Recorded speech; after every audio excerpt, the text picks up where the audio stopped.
शिखर educational point. इस channel को like करें, सब्सक्राइब करें, मित्रों को शेयर करें। यह वीडियो आपको परीक्षा में बहुत ही उपयोगी सिद्ध होने वाली है।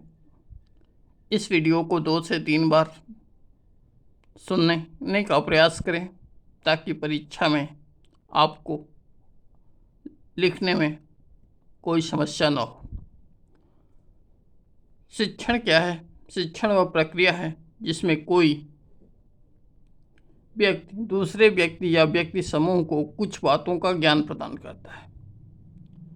शिक्षण एक व्यापक प्रक्रिया है। इसके अनुसार शिक्षण का तात्पर्य उस प्रक्रिया से है जिसमें व्यक्ति अपने आसपास के घटकों से जीवन से लेकर मृत्यु तक जो कुछ भी सीखता है वह शिक्षण है। शिक्षण के 2 अर्थ होते हैं, एक संकुचित अर्थ होता है, एक व्यापक अर्थ होता है। संकुचित अर्थ के अंतर्गत विद्यालय के द्वारा जो कुछ भी बालक सीखता है वह संकुचित अर्थ है, और व्यापक अर्थ में अपने वातावरण से, अपने संपूर्ण जीवन से जो कुछ भी बालक के द्वारा सीखा जाता है वह व्यापक अर्थों के अंतर्गत आता है।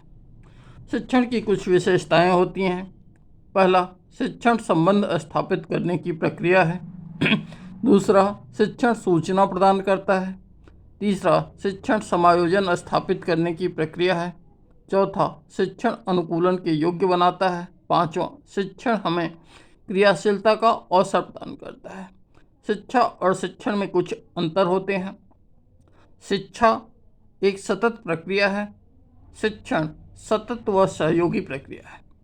शिक्षा स्वयं के प्रयास से प्राप्त होती है, शिक्षण प्रयास और सहयोग से प्राप्त होती है। शिक्षा से सर्वांगीण विकास होता है, शिक्षण से केवल समायोजन होता है। शिक्षा औपचारिक अनौपचारिक होती है और शिक्षण केवल औपचारिक होता है। इसके साथ ही साथ शिक्षा निरौपचारिक प्रकार से दी जा सकती है, लेकिन शिक्षण निरौपचारिक प्रकार से देना संभव नहीं होता है। शिक्षण के उद्देश्य। शिक्षण के कुछ उद्देश्य हैं, जिनमें पहला, मानव कोई भी कार्य बिना उद्देश्य के नहीं कर सकता है, अतः उद्देश्य पहले से निर्धारित होते हैं।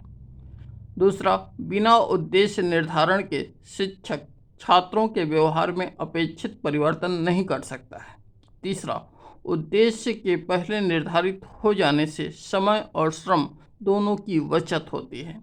चौथा, उद्देश्य के निर्धारण से अध्यापक में आत्मविश्वास पैदा होता है। पांचवा, उद्देश्य निर्धारण द्वारा शिक्षक अपना अध्ययन उद्देश्य को ध्यान में रखकर करता है और विद्यार्थी को भी उस उद्देश्य के अनुरूप ज्ञान प्रदान करता है। छठा, इसके निर्धारण से शिक्षक अपने छात्रों का पुनर्मूल्यांकन आसानी से कर सकता है। शिक्षण के कुछ उद्देश्य बताए गए हैं। ब्लूम महोदय के अनुसार 3 उद्देश्य हैं, ज्ञानात्मक उद्देश्य, भावात्मक उद्देश्य और क्रियात्मक उद्देश्य। ज्ञानात्मक उद्देश्य को भी 6 भागों में बांटा गया है। पहला, ज्ञान। दूसरा, अवबोध। तीसरा, अमूर्त और मूर्त। चौथा, विश्लेषण। पांचवा, संश्लेषण। और अंतिम, ज्ञान के आधार पर बाह्य पक्षों का मूल्यांकन। ज्ञानात्मक उद्देश्य। ज्ञान स्मरण नामक मनोवैज्ञानिक प्रक्रिया पर आधारित होता है। इसके अंतर्गत सूचनाओं, विधियों, नमूनों, तथ्यों को याद करने का प्रयास किया जाता है। ज्ञान उद्देश्य की दूसरी प्रक्रिया के अंतर्गत अवबोध से तात्पर्य उस प्रक्रिया से है जिसके अंतर्गत प्राप्त ज्ञान को अपने अंतः मन द्वारा ग्रहण करना तथा इनकी पूरी संभावनाओं को देखे बिना उपयोग करना है। तीसरी प्रक्रिया में अमूर्त अवधारणाओं के आधार पर मूर्त को समाहित करते हुए समस्या के समाधान में अपनी योग्यता को शामिल करना है। चौथी प्रक्रिया के अंतर्गत विश्लेषण को रखा गया है। इसके अंतर्गत सूचना को स्पष्ट शब्दों में समझने के लिए उसको अनेक शब्दों में बांटा जाता है। पांचवी प्रक्रिया के अनुसार संश्लेषण विधि को रखा गया है। इसके अंतर्गत विभिन्न तत्वों तथा अंगों को एक साथ जोड़कर उसे नवीन रूप देने का प्रयास किया जाता है। अंतिम प्रक्रिया के अनुसार सूचना और ज्ञान के आधार पर आंतरिक व बाह्य पक्षों का मूल्यांकन किया जाता है या हमारे जीवन में क्या महत्व है यह जानने का प्रयास किया जाता है। भावात्मक उद्देश्य। ब्लूम महोदय ने भाव के उद्देश्य को 5 वर्गों में बांटा है। इसके अंतर्गत प्रारंभिक वर्ग में स्वीकार करना या प्राप्ति करना को रखा गया है। इस स्तर पर सीखने वाला उत्तेजक के प्रति अपनी संवेदनशीलता प्रकट करता है। दूसरे वर्ग में अनुक्रिया को रखा गया है। अनुक्रिया की मौन स्वीकृत सहमत उसके विचार अवधान के बाद भी कार्य के लिए प्रेरित होते हैं। तीसरे वर्ग में उद्देश्य को रखा गया है। उद्देश्य अपना एक वरीयता क्रम होता है जिसके अंतर्गत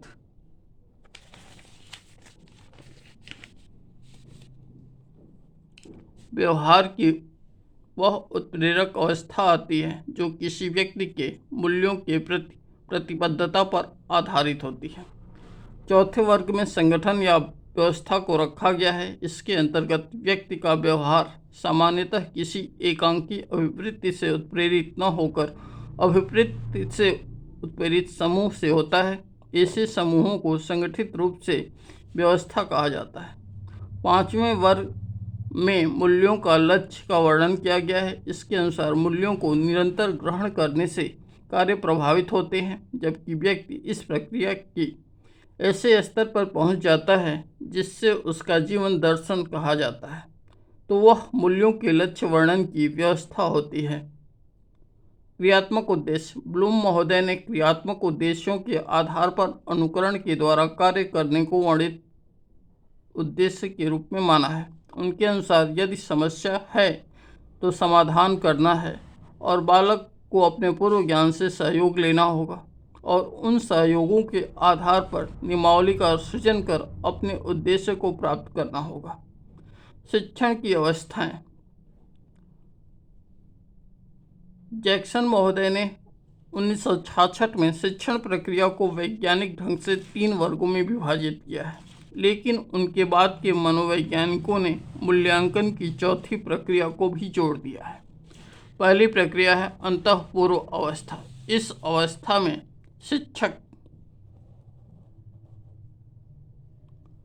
छात्रों को ज्ञान प्रदान करने के लिए एक शिक्षण की योजना बनाता है और पढ़ाने की तैयारी करता है।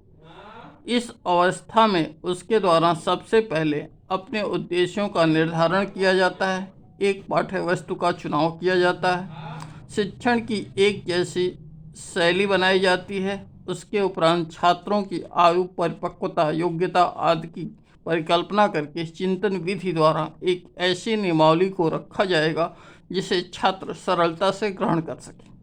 अंतः प्रक्रिया अवस्था। इस अवस्था में वे सभी क्रियाएं सम्मिलित होती हैं जो शिक्षक कक्षा में प्रयोग करने से लेकर पाठ्य वस्तु प्रस्तुत करने तक की समय सीमा में करता है।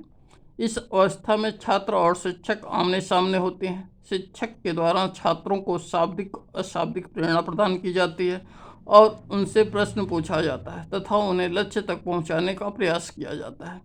उत्तर क्रिया अवस्था। इस अवस्था में शिक्षण कार्य समाप्त हो जाने के बाद शिक्षक सीखे गए कार्यों का मूल्यांकन करता है। मूल्यांकन शिक्षक के उद्देश्यों पर आधारित होता है। मूल्यांकन करके शिक्षक यह जानने का प्रयास करता है कि उसने कक्षा में जो कुछ भी पढ़ाया है उसका प्रभाव छात्रों पर किस सीमा तक पहुंचा है और उनके व्यवहार में जो कुछ भी परिवर्तन आया है वह उसका प्रयोग भविष्य में किस प्रकार कर सकते हैं।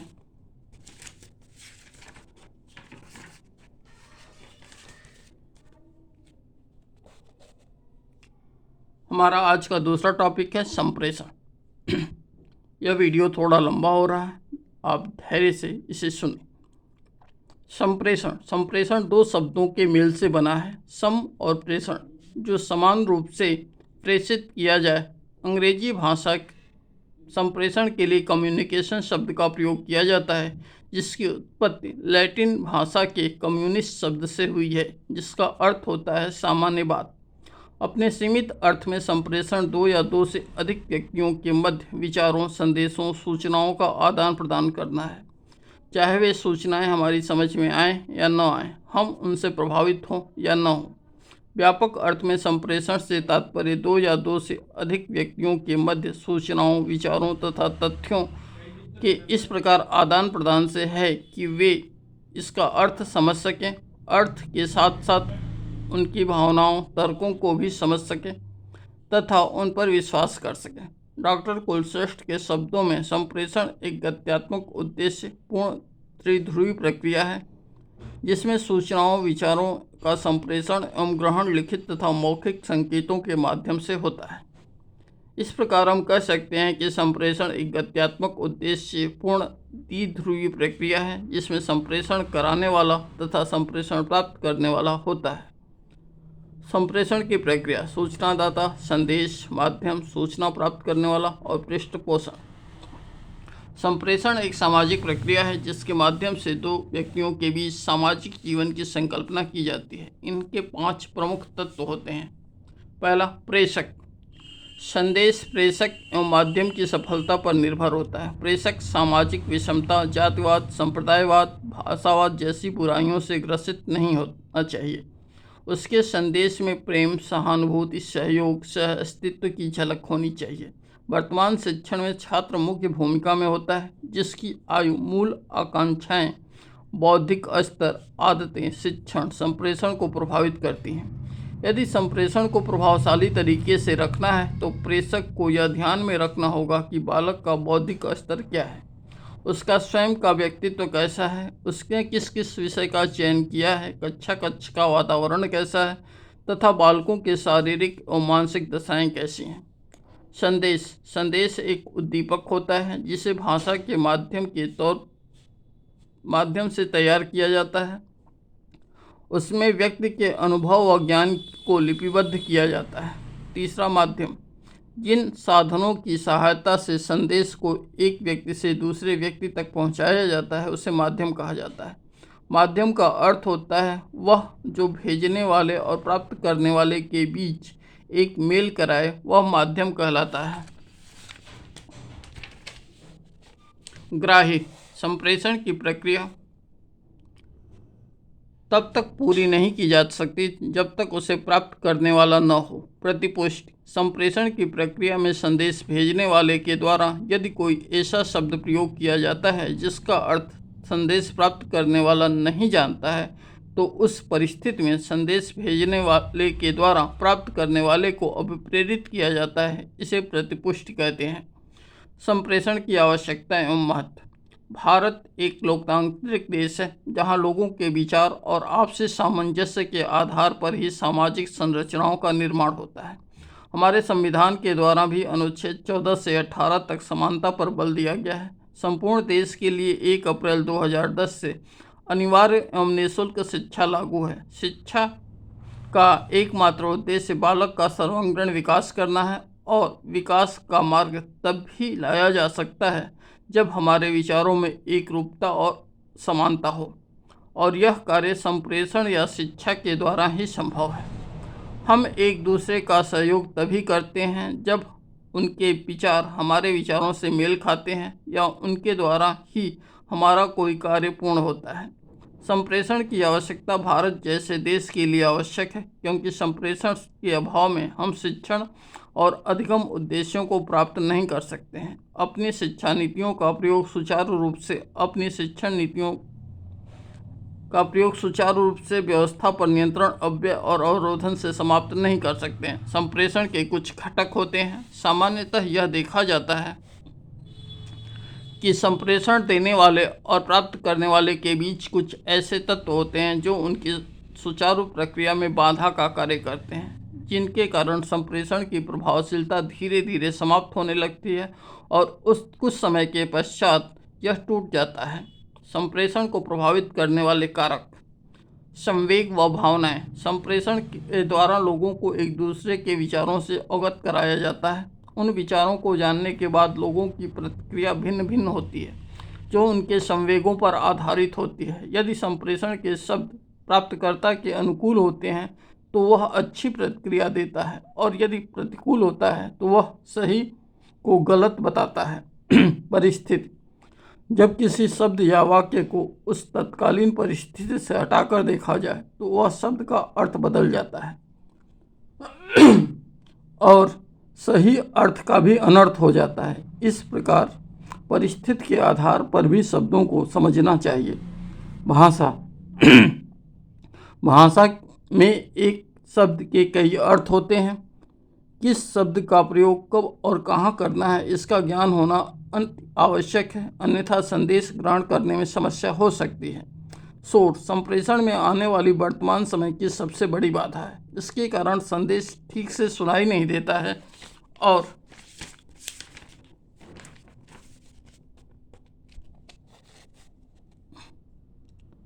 जिससे गलतियां हो सकती हैं। इसके अतिरिक्त रुचि का अभाव, संप्रेषण माध्यम में कमी, प्राप्त करने वाले की कमियां, वातावरण जनित समस्याएं भी संप्रेषण के कार्य में बाधा उत्पन्न करती हैं। संप्रेषण के प्रकार। मूल रूप से संप्रेषण दो प्रकार का होता है, शाब्दिक और अशाब्दिक। शाब्दिक मौखिक और लिखित। शाब्दिक को दो भागों में बांटा गया है, मौखिक और लिखित। अशाब्दिक को तीन भागों में बांटा गया है, वाणी के द्वारा, चक्षु के द्वारा, स्पर्श के द्वारा। प्रभावशाली अधिगम के लिए संप्रेषण की प्रक्रिया को गत्यात्मक, सक्रिय व जीवंत बनाने के लिए संप्रेषण की आवश्यकता होती है। संप्रेषण को मुख्य रूप से दो भागों में बांटा गया है, उन दोनों को 5 उपभागों में बांटा गया है। शाब्दिक संप्रेषण। इस संप्रेषण को दो भागों में बांटा गया है, जिसमें मौखिक और लिखित शामिल है। मौखिक लिखित शामिल है। लिखित संप्रेषण। इस संप्रेषण में सूचना पाने वाला व सूचना देने वाला आमने सामने की स्थिति में हो यह आवश्यक नहीं है। इसमें सूचना देने वाला लिखित या शब्दों के द्वारा सूचना प्रदान करता है। लिखित भाषा सरल, सुगम व स्पष्ट होती है। मौखिक संप्रेषण। इस संप्रेषण में सूचना देने वाला और सूचना प्राप्त करने वाला दोनों आमने सामने की स्थिति में होते हैं। इस संप्रेषण में वार्ता, परिचर्चा, सम्मेलन, कहानी, सामूहिक विचार विमर्श को रखा जाता है।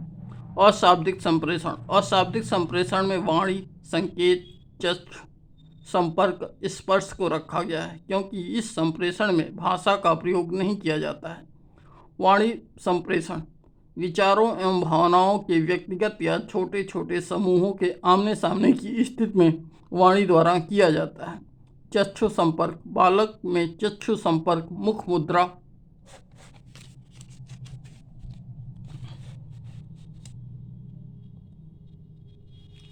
प्रदर्शन प्रभावशाली माना जाता है। कक्षा में एक अध्यापक द्वारा छात्रों के चेहरों को देखकर उनकी मनोस्थिति का पता आसानी से लगाया जा सकता है। स्पर्श द्वारा। जब दो व्यक्ति आपस में हाथ मिलाते हैं तो वे स्पर्श द्वारा स्वतः ही समझ जाते हैं कि यह हाथ मित्रता का है या शत्रुता का। प्रभावी संप्रेषण के तरीके। जब एक व्यक्ति दूसरे व्यक्ति को कोई सूचना देता है और सूचना प्राप्त करने वाला उसी रूप में उसे प्राप्त करता है तो प्रभावी संप्रेषण कहलाता है। संप्रेषण की प्रक्रिया को कक्षा में प्रयोग करते समय कुछ बिंदुओं को ध्यान देना चाहिए। पहला, उद्देश्य। उद्देश्यपूर्ण कार्य प्रभावी एवं संतुष्ट करने वाला नहीं होता है। प्रभावी संप्रेषण के लिए शिक्षण के उद्देश्य स्पष्ट और विशिष्ट होने चाहिए। आदेश या निर्देशात्मक। संप्रेषण आदेशात्मक न होकर निर्देशात्मक होना चाहिए। यदि आदेशात्मक होगा तो कक्षा नीरस हो जाएगी जबकि कक्षा में सरलता, सहजता, स्नेहता की परिस्थिति का होना आवश्यक माना जाता है। बाल केंद्रित। प्राचीन काल में शिक्षा व्यवस्था शिक्षक केंद्रित हुआ करती थी। शिक्षक ही शिक्षा का केंद्र बिंदु होता था। उसके द्वारा जो कुछ भी कहा जाता था वह उसका पालन करना छात्र के लिए अनिवार्य माना जाता था। बालकों के विकास पर इसका नकारात्मक प्रभाव पड़ना स्वाभाविक था, लेकिन वर्तमान में बालकों के विकास पर सर्वाधिक बल दिया जाता है। उनकी आदतों, रुचियों, योग्यताओं को ध्यान में रखकर शिक्षण विधियों का निर्माण किया जाता है। सहयोग की भावना का विकास। संप्रेषण के दौरान छात्र और अध्यापक दोनों सक्रिय होते हैं और एक दूसरे पर निर्भर भी होते हैं। एक के अभाव में दूसरे का कार्य पूरा नहीं हो सकता है। इस प्रकार हमने आज शिक्षण और संप्रेषण दो बिंदुओं को समझा है। कम समय में मैंने इन्हें समझाने का प्रयास किया है। यदि आप इसे 2 से 3 बार भी ईयरफोन की सहायता से सुन लेते हैं तो 2 टॉपिक आपके कंप्लीट हो जाएंगे। नेक्स्ट टॉपिक के लिए कुछ समय का इंतज़ार करिए। धन्यवाद।